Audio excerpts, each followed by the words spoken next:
वचन में लिखा, वचन कहता है कि जब परमेश्वर ने कहा कि जो शाऊल है मेरे ओर से मेरी नज़र में वो अयोग्य करार दिया गया, वो अयोग्य ठहरा है और वो इज़राइल मेरे राज्य को नहीं चलाएगा, मैं उसे योग्य करार देता हूँ। उसने मेरे वचन को तोड़ा। और तू बैतलहम वासी यिशै के घर में जा, उसके किसी एक पुत्र को मैंने चुन लिया है अभिषेक करने के लिए, अपने राज्य को चलाने के लिए, बड़ी सेवकाई के लिए, पूरे राज्य के लिए मैंने चुन लिया है। तब परमेश्वर ने कलीसिया दाऊद का नाम नहीं लिखा था, ना ही बोला था, कहा था यिशै के किसी एक पुत्र को, स्पेशली दाऊद का नाम नहीं था। 8 पुत्रों में से किसी को भी चुन सकता था, जो भी प्रभु के कामों में बड़े हो सकता। अगर पहला परमेश्वर में पूरी तरह से प्रभु के वचन पर चलता तो हो सकता वो पहला ही पुत्र जो इज़राइल के लिए चुना जाता।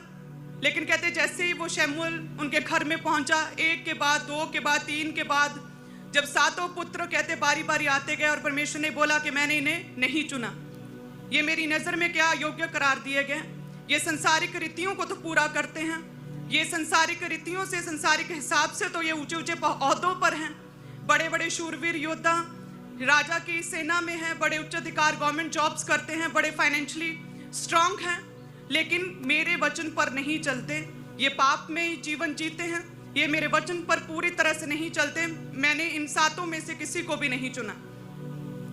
तब कहते हैं शमूएल बड़ा ही परेशान हो गया कि ये कैसे, प्रभु ने स्पेशली तो उनके घर में भेजा, पूरे परिवार के लोग यहाँ पर हैं, तो इन 7 को नहीं चुना, ये कैसे। तो फिर उसने यिशै से कहा, जब हम प्रभु के वचन में देखेंगे 1 शमूएल 16 अध्याय और उसके 10 में लिखा कि इस प्रकार यिशै ने अपने 7 पुत्रों को शमूएल के सामने भेजा और शमूएल यिशै से कहता गया, यहोवा ने इन्हें नहीं चुना, नहीं चुना, नहीं चुना। कहते कि तब शमूएल ने यिशै से कहा, क्या सब लड़के आ गए? देखिए दाऊद इतना रिजेक्टेड था, इतना अयोग्य था, इतना निग्लेक्टेड था उसके परिवार, उसके फादर की नज़र में, कि 7 लड़के बारी बार आते गए और सारे रिजेक्ट हो गए। तब भी उसके दाऊद के पिता को ये याद नहीं था कि मेरा एक पुत्र अभी रहता है, मैं उसे भी बुला लूं। जब नबी ने कहा कि क्या सारे ही आ गए क्या, जब नबी ने याद करवाया कि क्या और कोई रहता तो नहीं, कहते यिशै ने फिर अपने माथे पर हाथ मारा, अरे एक तो रह ही गया, एक रह गया है। आगे लिखा 11 में कि तब शमूएल ने यिशै से क्या कहा कि क्या सब लड़के आ गए? तो यिशै बोला कि नहीं, छोटा तो रह ही गया, वह भेड़ बकरियों को चरा रहा है। तो कहते जब उसे कहा जल्दी से उसे बुलाओ, नबी ने कहा बुलाओ उसे, जैसे उसे देखा परमेश्वर ने कहा यही है। क्या कहा? यही है, यही है, यही है, इसे ही मैंने चुना है अभिषेक करने के लिए। हालेलुया, यही मेरे राज्य के लिए परमेश्वर कहता मैंने चुना, मैंने इज़राइल के लिए इसे ही चुना, इसे ही अभिषेक कर, यही है।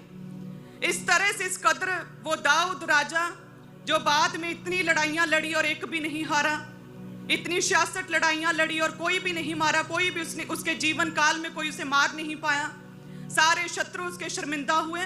तो अपने टीन एज में देखे, जब वो साइलेंट टाइम में था, साइलेंट पीरियड था उसकी लाइफ में, उसके पिता तक को याद नहीं था कि एक रहता है, उन्हें याद नहीं था कि 7 चेक हो गए हैं, सारे फेल हो गए, एक अभी रहता है, वो अभी जंगल में है, भेड़ बकरियों को चरा रहा है, याद नहीं था। नबी ने पूछा क्या सब लड़के आ गए?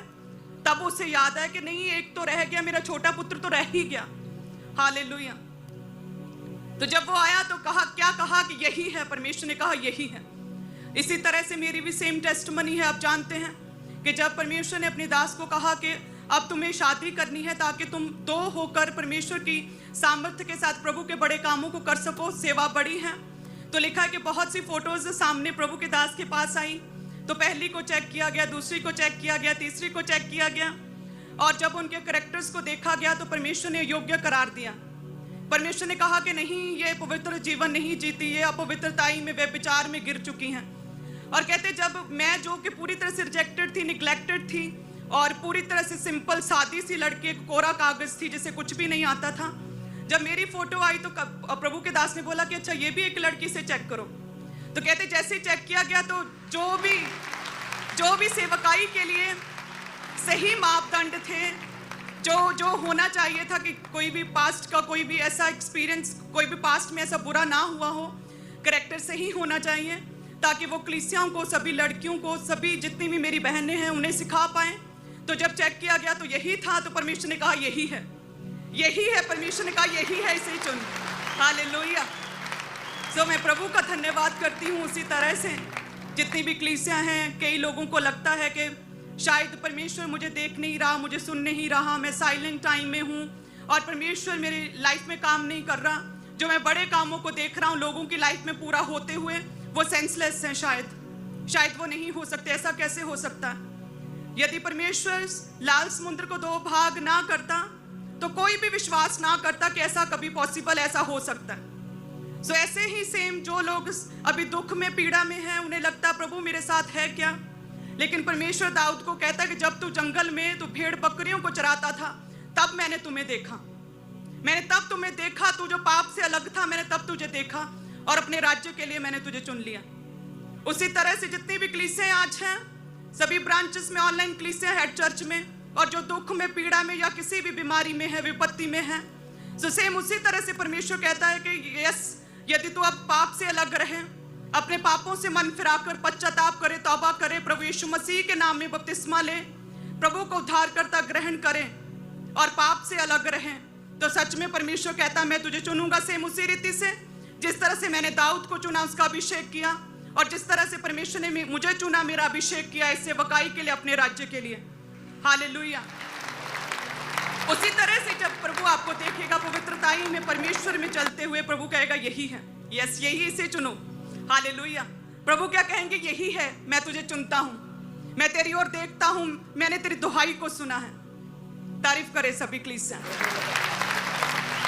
सो उसी तरह से प्रभु में बने रहें। परमेश्वर का वचन लगातार परमेश्वर दोहराता, रिपीट करता है। जब मैंने आज ये वचन पढ़ा तो सच में मुझे लगा कि ये तो प्रभु ने मेरे लिए ही बात की थी कि 1 के बाद 2 के बाद 3 के बाद 4 के बाद सभी लड़कियां रिजेक्ट होती गई, पाप की वजह से, व्यभिचार की वजह से, संसारिक रीतियों की वजह से। और जो मैं, प्रभु की दया ही थी मुझ पर कि जब प्रभु में नहीं थे तब भी पता नहीं था पाप का, तब भी बिल्कुल किसी भी तरह की नॉलेज नहीं थी कि पाप क्या होता है, तब भी परमेश्वर की दया, अनुग्रह से ही हम बचे रहें और परमेश्वर ने चुन लिया। सो मेरा विश्वास और मेरी प्रार्थना है कि परमेश्वर अनुग्रह करे सभी बहनों पर, और परमेश्वर इन्हें ब्लेस करें, इनकी लाइफ से हर तरह की शर्मिंदगी को दूर करे खुदावंद। जिन भी बहनों के बेबी नहीं, परमेश्वर उस नाम धराई को ख़त्म करे, उस शर्मिंदगी को ख़त्म करें। जिन बहनों की लाइफ में कभी भी कुछ बुरा हुआ था उनके साथ, वो सारे पास्ट बैड एक्सपीरियंस परमेश्वर पूरी तरह से भुला दें और उनके बिटरनेस को परमेश्वर पूरी तरह से ख़त्म करे। प्रभु बेस्ट लाइफ पार्टनर्स दें, प्रभु इस तरह से आपको चुने कि प्रभु के कामों को भी आप कर सकें, और प्रभु सब बहनों को ऊंचा करे, भाइयों को भी ऊंचा करे, प्रभु सभी को ब्लेस करे प्रभु यीशु मसीह के नाम में। हालेलुया। धन्यवाद यीशु।